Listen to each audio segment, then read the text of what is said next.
Hi, everyone. It's just wonderful to be here. I do want to be part of conducting your future, and so I will be addressing my remarks in particular to that theme. I think it's a wonderful one and a very proactive one, and I can see by the breadth and depth of the audience that you're all interested in taking an active part in your future, and I'm glad to be part of that.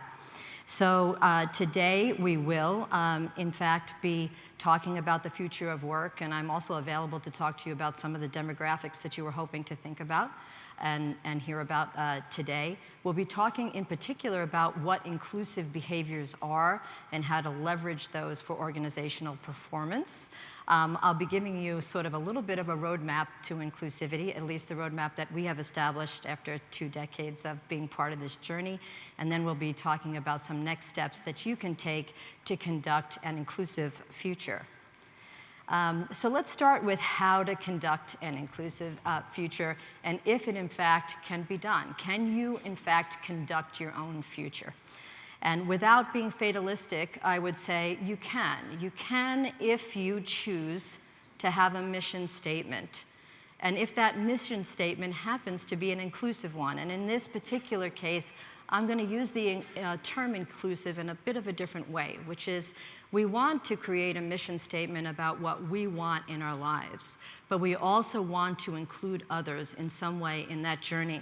So I am going to share with you my mission statement, and then I would be very appreciative if you would just pause a little bit and ask yourself about yours, even if it's just one thing that you stand for, before we actually move on to the rest of this keynote. So mine starts with the fact that I wanted to get to know what was important about those that I care about, but also to be able to achieve more of it through my own skills and resources. And so perhaps you can see a little bit of that give and take there. I'm not being selfless about my own needs as a human being, and likewise I'm trying to share that with the world in some meaningful capacity. The second was to work towards understanding my own personal gifts in life and using those to contribute to the world in a very earnest, urgent manner. And to be able to incorporate that need and that wish into sustaining myself and my family, which is what work is. Third, I wanted to experience as much joy as possible. Who doesn't? If we don't experience joy, there isn't a really great reason to be on this earth. But I wanted to be able to help those I love and others to experience that same joy too. So again, there's a little bit of that yin and yang of being conscious of my own needs as well as those around me. And lastly, to leverage this intense curiosity I have about the differences in people. If I were to say there's one theme in my life, that's what it is to embrace those, to understand those, and to use those for the benefit of organizations and hopefully in some small way the world around me. So by weaving in a little bit of my story, I'm going to tell you how I feel like I have, at least so far, conducted my future in alignment with that mission. And that's why I'm asking you to think a little bit. And again, it's too short a context to ask you to write a mission statement if you haven't already done one. But think about if there's just one thing that you want to be known for as a human being, what would that be? And have you been able to weave that as a thread throughout your professional and personal life? In my life, I started as an attorney. And as Evelyn was generous enough to tell you in her lovely introduction, I was able to leverage my love of the differences in people by litigating the first class action under the Americans with Disabilities Act. I represented 200,000 hearing impaired residents of the city of New York to get them 911 services that they did not have prior to that. And you can imagine that that was very aligned with my personal mission based on what I shared with you. But I shortly found that as an attorney in the diversity and inclusion arena, that I was actually, in a sense, a little bit more part of the problem than the solution. As many of you might know if you've been involved in litigation, there's always a winner and a loser, and honestly, nothing much ever really changes. And so I wanted to be part of the opportunity that was fostered to us through diversity and inclusion rather than focusing on the compliance and the risk part of what we do. And so it was time to move on. And that's really my point. To the extent that my mission did not align with what I was doing with my life, it was time to move on. So I pivoted to international mergers and acquisitions with the idea that I would at least be able to travel the world and meet different people from different nations, which is exactly what happened. And by doing that, I was at negotiation tables around the world, and I started seeing these patterns of function and dysfunction that impacted the deal space. And so I developed an actual model of improving cross-cultural communications and operations, and that gave me my next milestone in life. I founded Universal Consensus, which was really a cross-cultural firm before it became an organizational culture firm as a whole. And again, I was aligned with my mission, and I felt good. And I understood that I needed to build things. And so I was able to scale that business to 65 countries, and that was great. But at some point, I felt blockaded. I didn't have the budget. I didn't have the resources. I didn't have the global reach that I needed. So again, it was time to transition. It was time to conduct my future in a different way. And so I looked around at the world and started participating with other very large global firms, and ultimately my company was acquired by Ernst & Young. Well, here I am at Ernst & Young, and I'm like a kid in a candy shop, right? I went from no budget to a $12 million budget. They sent me to Kerala, India, to their innovation center, where I led a team of 40 PhDs to extract the thought leadership from my brain, almost like a USB, was like in my ear, and I just thought, this is just nirvana. But slowly I realized that the essence of who I was dying, not because of Ernst & Young. Ernst & Young is a wonderful institution, but because I was this entrepreneur. I needed to be able to move and to do, when my thought leadership was there, it had to go, not through 3 layers of bureaucracy. And so I just had to accept that's who I am, and I needed to move on. And so, and by the way, just to weave a little bit of the sponsorship in here, Lee Hecht Harrison was absolutely instrumental in my ability to move on, because EY was kind enough to give me their support. And unlike what I expected, which was, here's this job as a chief diversity officer at this organization, they recognized who I was, and they were instrumental in helping me to accept the fact that I am an entrepreneur at heart and I needed to move on. And so I opened Lead Inclusively, which is where I am today. And ironically was able to use my experience at EY to scale this business, this time not with bodies, but with technology. And that's the exciting part of the future of work right now, is we are not limited anymore in terms of transformation. For organizational transformation, we now have technology that can support our ability to transform organizations and sustain that transformation. That's what was keeping me up at night. Honestly, when I was at EY serving Fortune 1000 companies, I was involved in organizational transformation and integration of these large companies, and I just said, I just know it's not sustainable. What am I going to do about it? And so I was able to create this technology that I'll tell you about in a little while that helps with that transformation.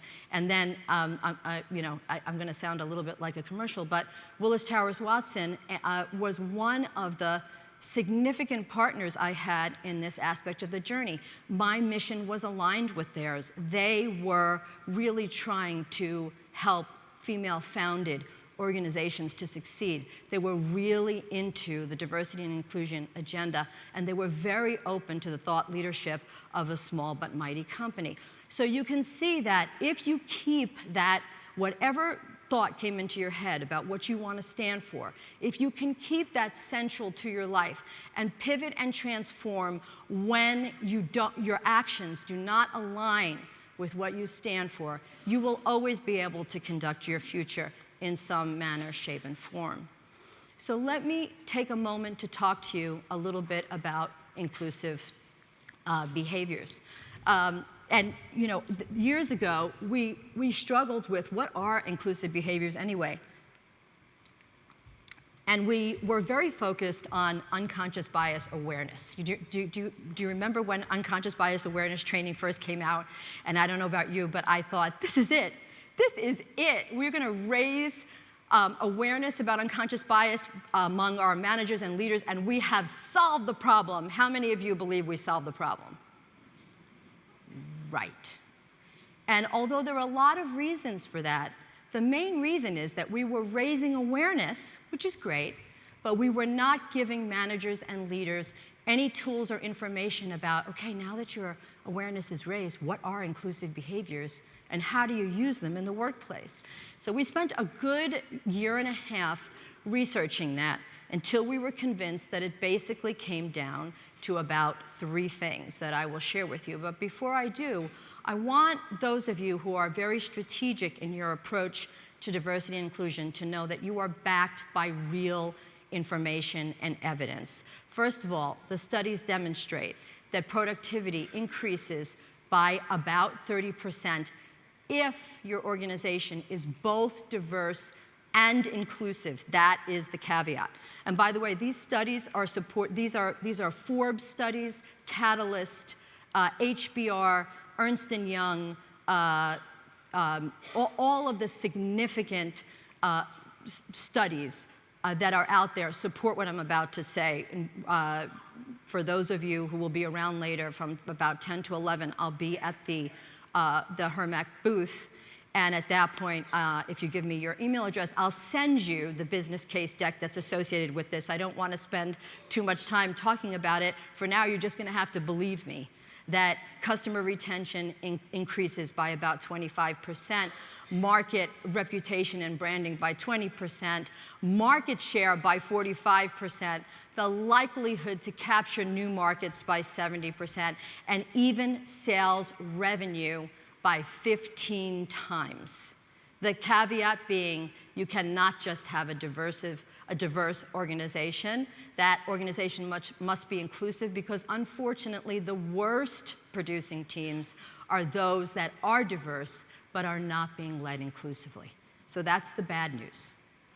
The three inclusive behaviors that I alluded to, we call them the 3 R's of inclusion. And what we chose, and not by accident, are those behaviors that are at the intersection of innovation and inclusion.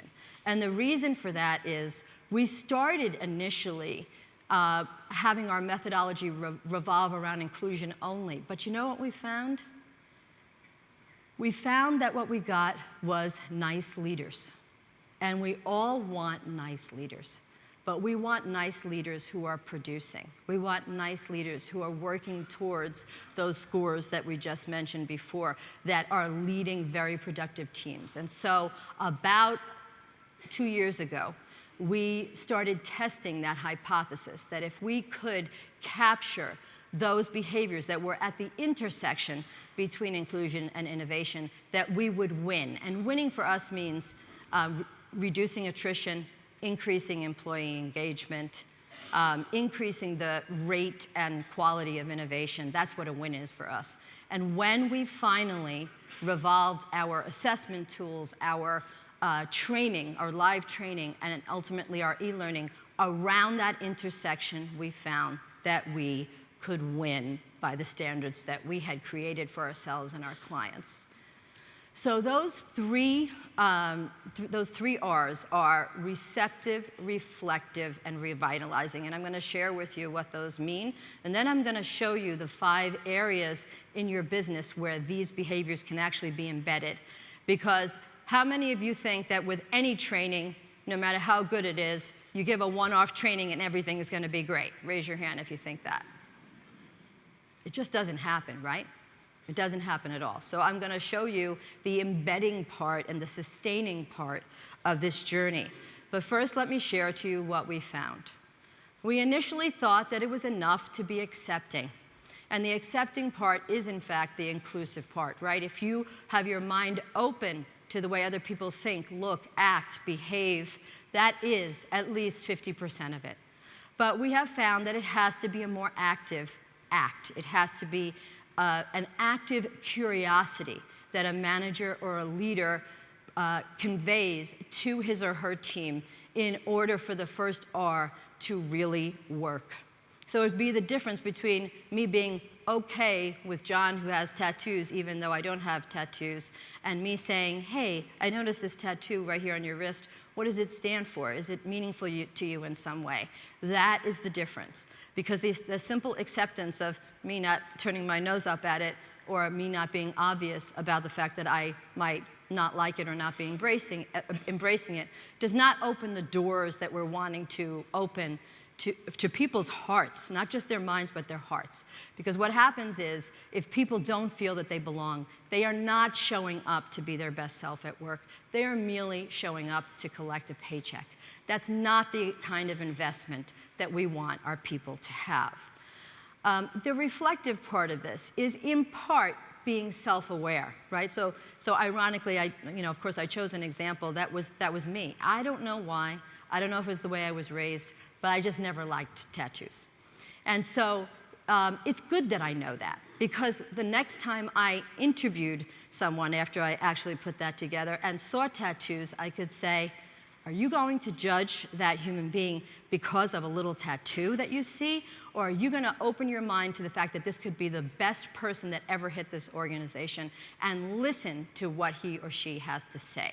And of course, I decided it was important for me to open my mind in that way. And that's because I was self-aware, and I was able to interrupt the signal between my perceptions and what I really wanted to do as a human being that would be consistent with my mission. But the transparency of it is really important too. And you cannot be transparent as a manager or leader unless your decisions are based on fact. How can I say that I gave the promotion, to Johnny or Mary, for that matter, if in reality I did it because we both play at the same golf tournament every year, or we both have kids that go to the same boarding school? I cannot. My decisions have to be based on facts so that I can share them.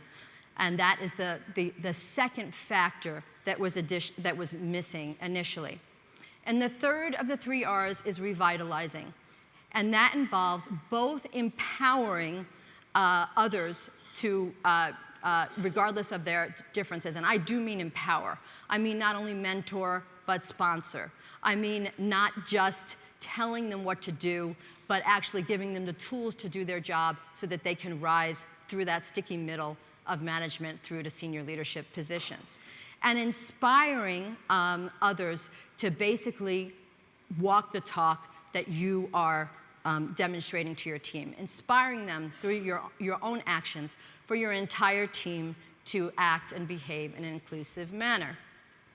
So now that I've given you all this information, and by the way, it's my intention to save time for questions, so just write them down, and I will be here to answer your questions to the extent there is time, and again at the booth at 10 o'clock.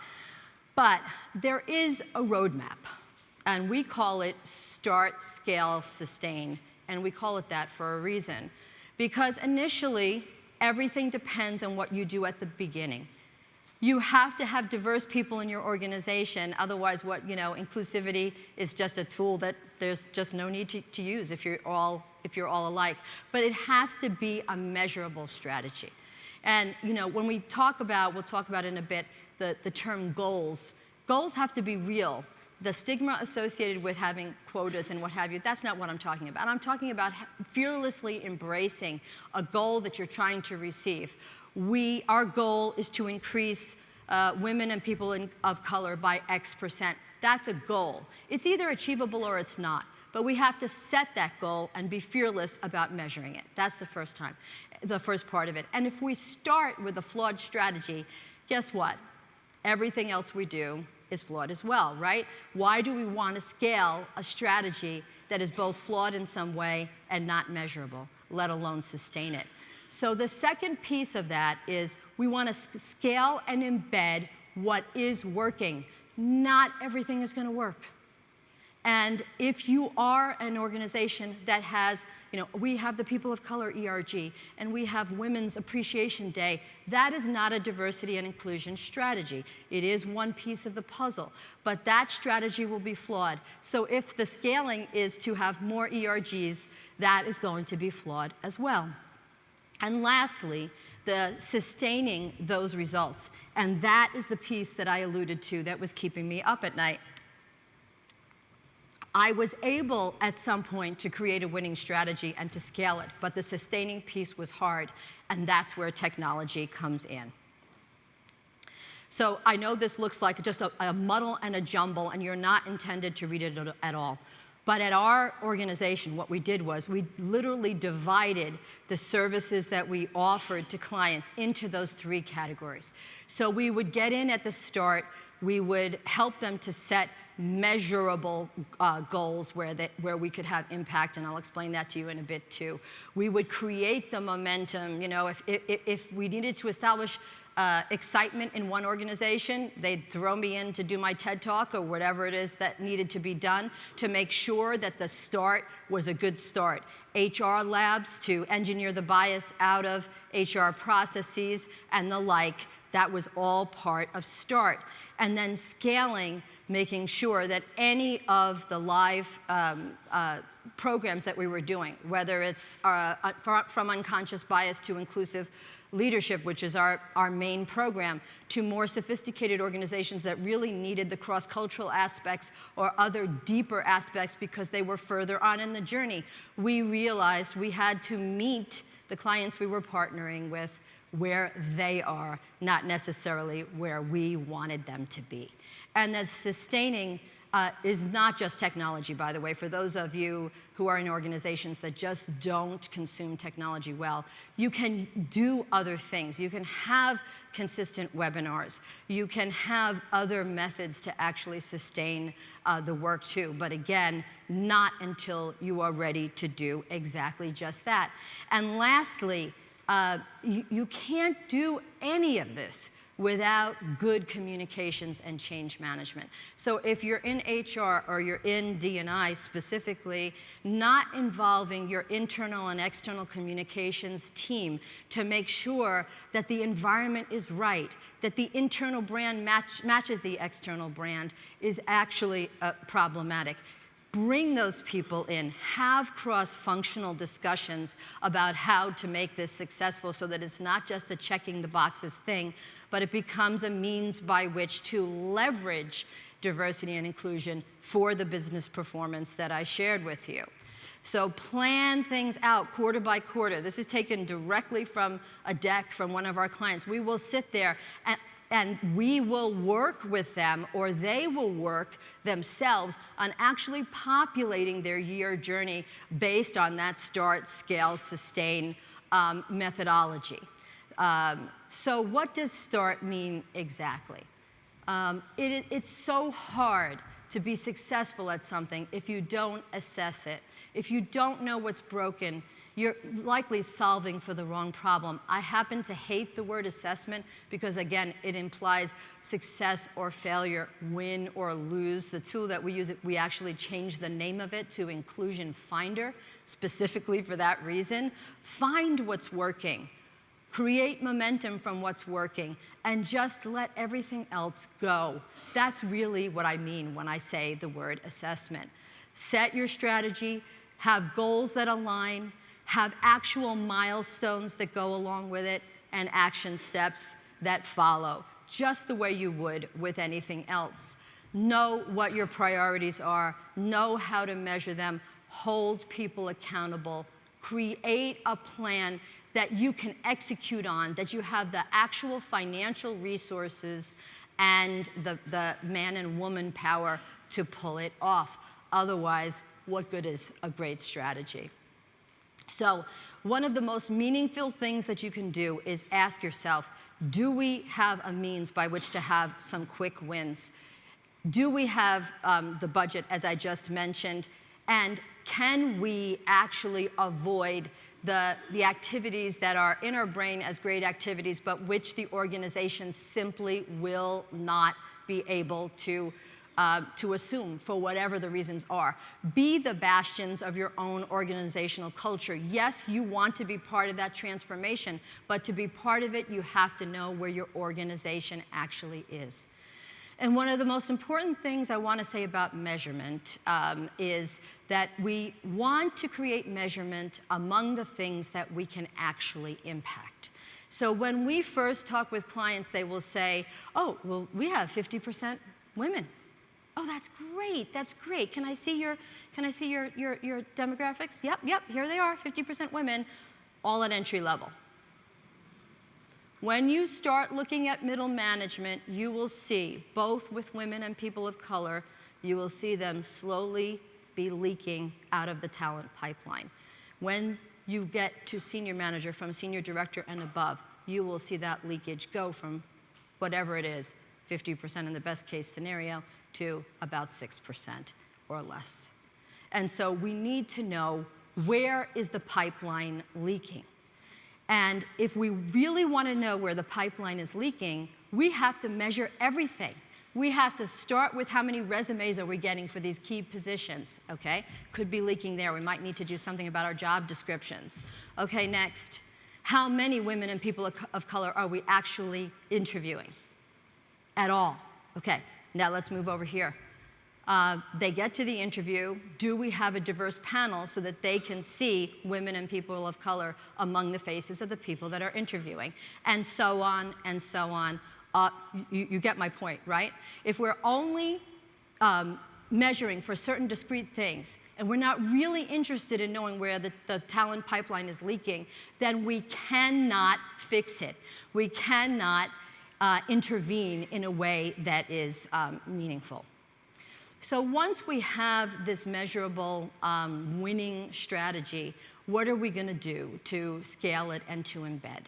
And I could tell you a whole bunch of different things, but I've decided for the purposes of our time together that I would just tell you about the 5 areas to embed inclusion. And this will lead into the technology that Evelyn was telling you about in terms of the award that we've received from Microsoft.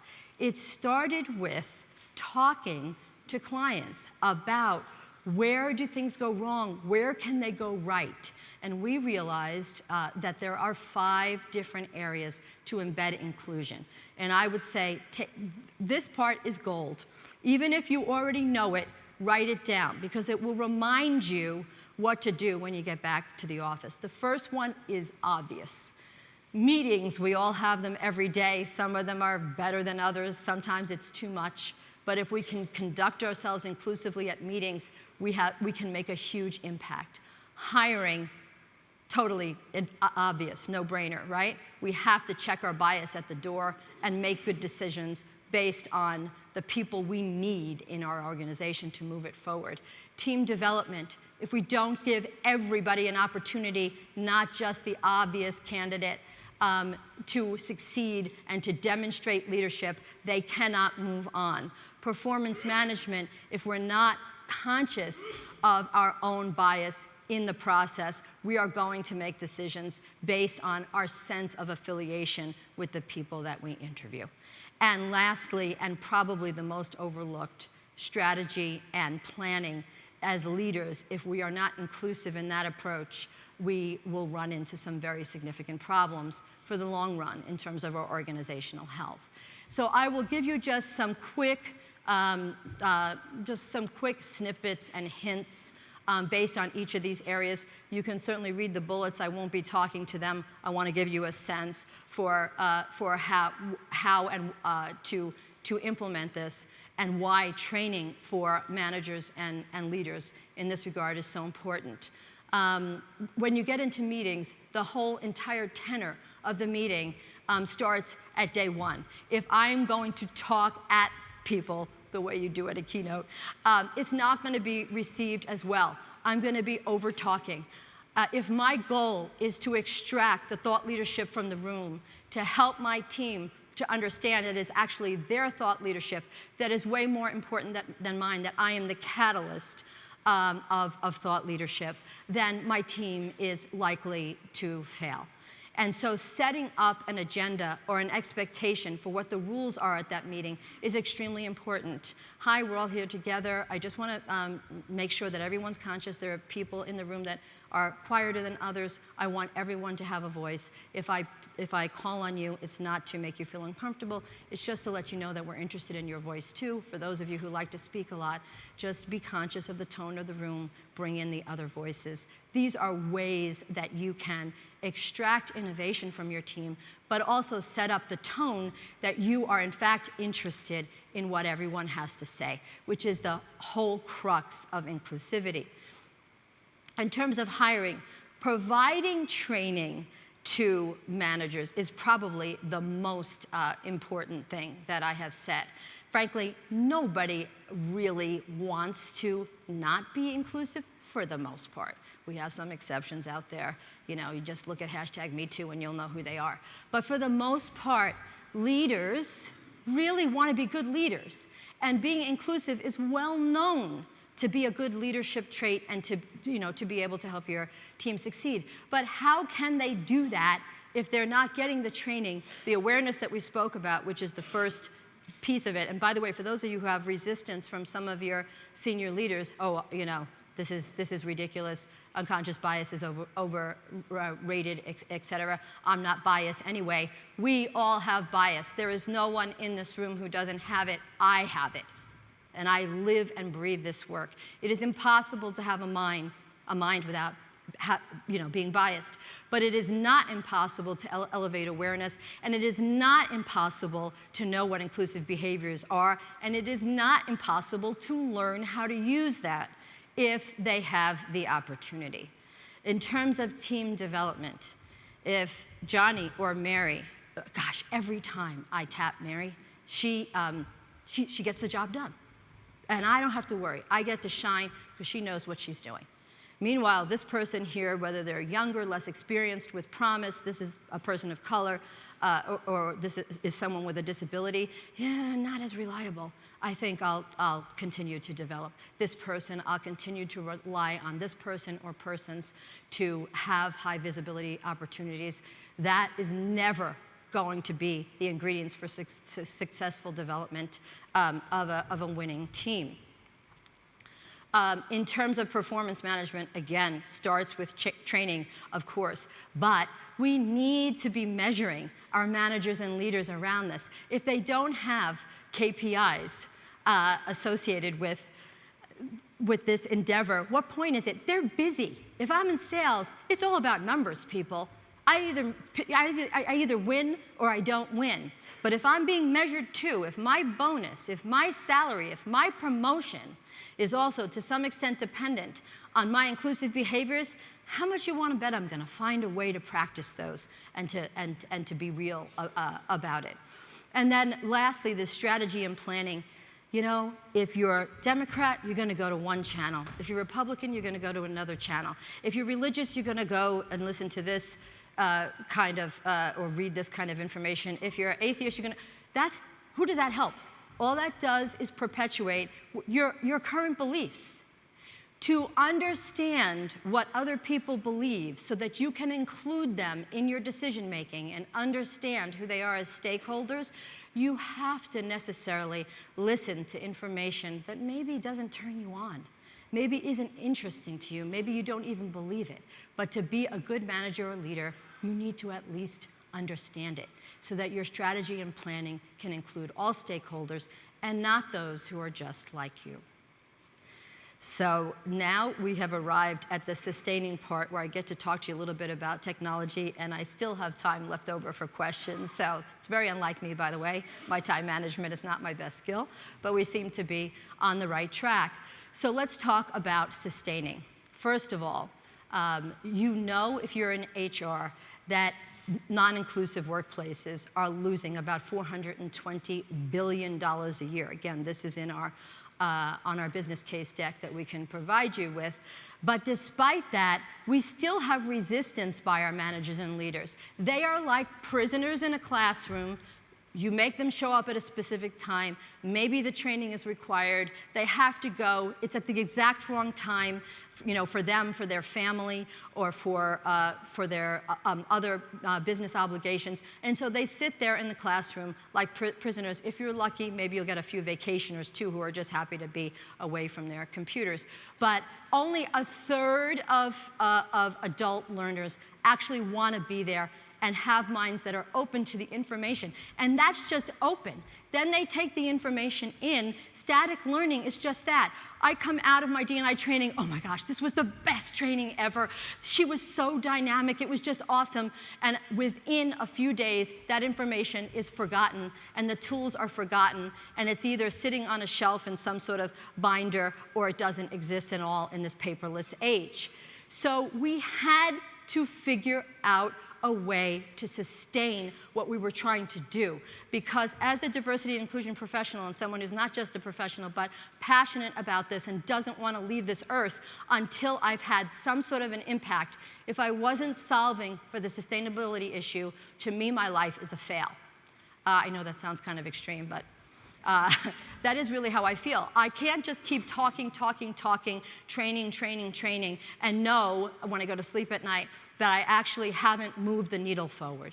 And so here's what we have to do in order to make the learning sustainable. And it is the premise upon which we developed this technology. The first, we have to give leaders a choice. So the app has those 5 areas. The app that we developed has those 5 areas for a reason. 1, because it's how you embed inclusion. But 2, to give leaders a choice. So I'm not forcing you to choose meetings if you feel like you've got that covered. But you have a critical hire coming up. You're going to click hire. And over here at Willis Towers Watson, you guys have that all sewn up, but you're really wanting to work on it for your strategy and planning. You pick that. That very first act takes us out of the prisoner category into buy-in. The second is the ability to practice those behaviors in real time. And this was the hardest part. Remember I spoke to you about how at EY they extracted the information from my brain. Well, we don't have that kind of a budget here at Lead Inclusively, so we were not able to lead a team of 40 PhDs. But we did know that we had to create technology that would align with the ability to practice in real time. So when the leader clicks on meetings, the first thing the app will say is, when is your next meeting?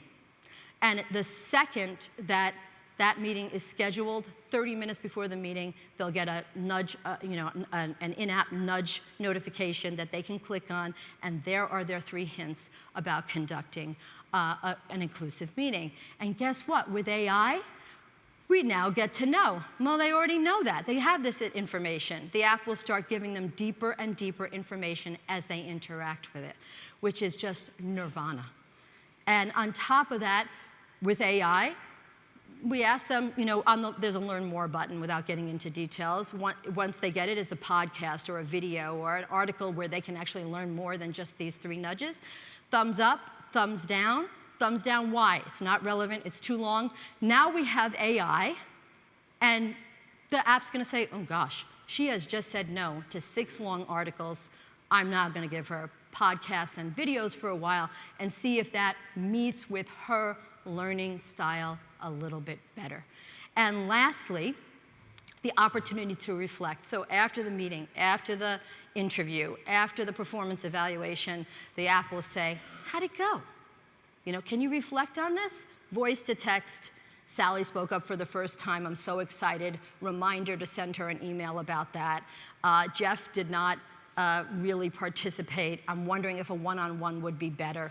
And then have access to that journal and to that reflection. That's the third aspect of neuroscience. Now we're not guessing anymore. We're not playing games anymore. We have a means by which to sustain this work.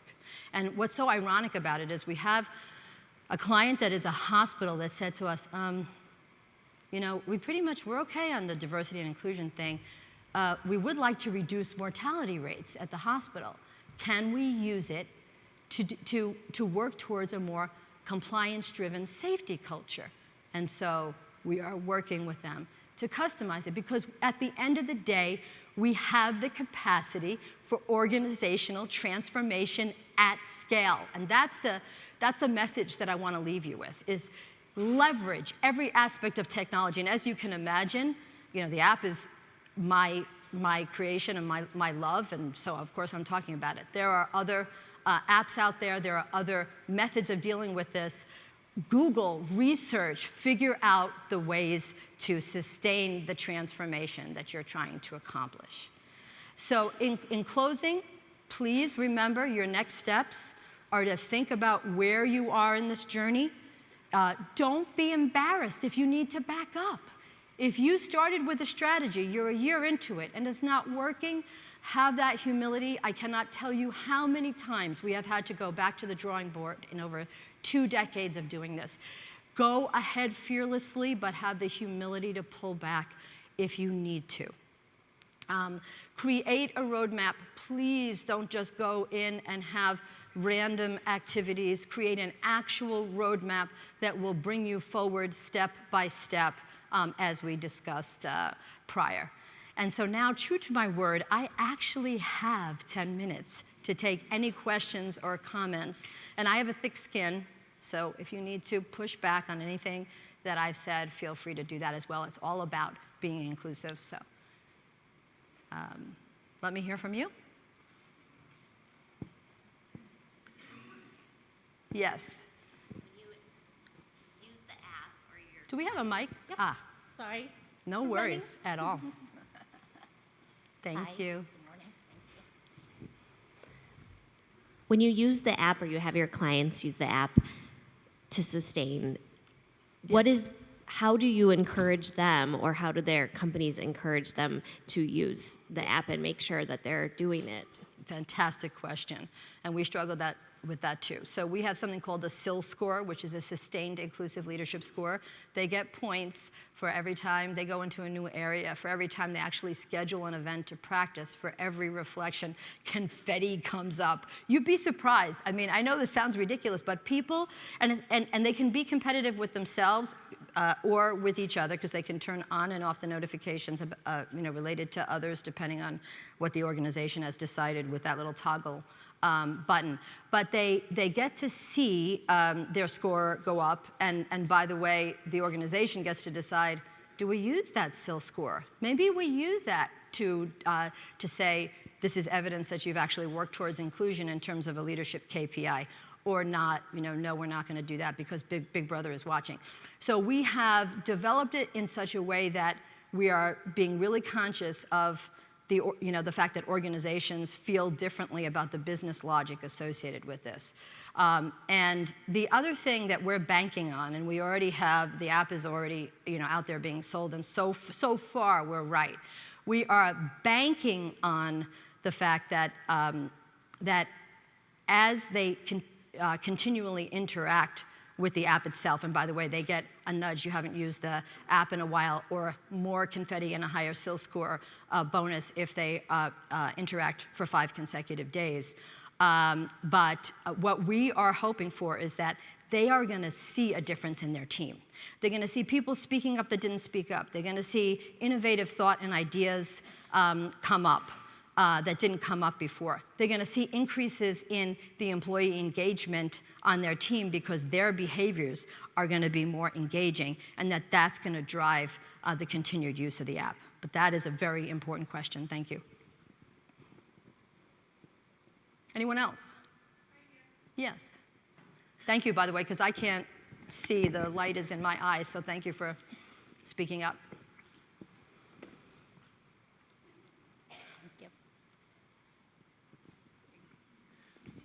Just hold it, thank you.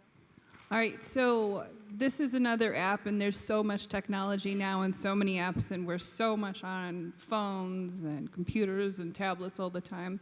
So when you're explaining the benefits of this, what do you say about technology fatigue? Why this app over all the other ones out there? And Yep, that's a great question. And I'm that mom, by the way, that never let their kids play video games until it became a social stigma. So I'm the mom that never let them use their phone at the table, et cetera. So I totally 100% agree that not just technology fatigue, but the way it can sometimes create alienation is an issue. But the app, I don't believe, some people have said, and I think the reason Microsoft nominated me for a Founder of the Year is that some people believe that technology will replace, for example, live learning. I don't believe that. So we continue to do live learning. We continue to scale that with e-learning, so that they can do it on their own time. And we look at the app currently as the ability to sustain that learning. At least that's my philosophy. I'm actually in some way hoping that it doesn't replace learning. The thing that I have to be aware of is that the current method of delivery of learning and development just simply isn't working, at least not by itself. We can create the excitement, we can create the momentum, we can give managers and leaders tools, but if we're not going to give them the ability to be supported and sustained on their level in a continuous manner, then we lose. But I agree that it's a significant issue that we have to keep track of and be conscious of. Anybody else? And do speak up, because I'm blinded. Hi, do you have some examples of companies who did very well on the inclusion agenda? And how quickly did they see any changes, and maybe also changes in business results? So my favorite example, and just keep in mind that we're actually not allowed very much to talk about the specific clients for privacy reasons. I do have one, and thankfully it's my favorite example that I can tell you the actual name, and then others I can point to by, Fortune 100 in such and such sector as well. But my absolute favorite is an engagement that we had with FedEx, where we did an assessment. Basically, they felt at the time, by the way, this was, if you're in FedEx in the room, this is not the case anymore, but at the time, years ago, they were trailing behind their competitors, UPS and DHL in China. And they suspected it was because their senior international sales force didn't necessarily really understand, let alone buy into, the way the Chinese do business. So that's a diversity and inclusion issue, right? It's a cross-cultural issue, which is a microcosm of diversity and inclusion. So we did the assessment, we found out what their perceptions were and where the gaps were. And then we customized the training for those very specific issues. When we did that, and by the way, this is a phenomenal story from the point of view of just my own experience, because it was at the very beginning of our development at Universal Consensus, and we needed this client in a big way because they were a big global client.